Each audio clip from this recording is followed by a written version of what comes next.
வீற்றிருக்கிற புனித அந்தோணியாரே, பரிசுத்த தனம் விளங்கும் லீலியே, விலை மதிக்கப்படாத மாணிக்கமே, பரலோக பூலோக காவலரே, கஸ்தி துன்பப்படுகிறவர்களுக்கு பரம சஞ்சீவியானவரே,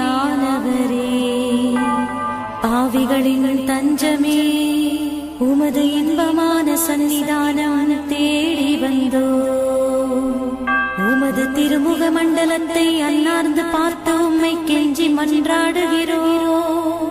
மகா சிரவணம் பொருந்திய புனித அந்தோணியாரே, சூரத்தனம் உள்ள மேய்ப்பரே, பசாசுகளை விரட்டி ஓட்டுபவரே, திருச்சபையின் கருணையின் கண்ணாடியானவரே, இவ்வுலகில்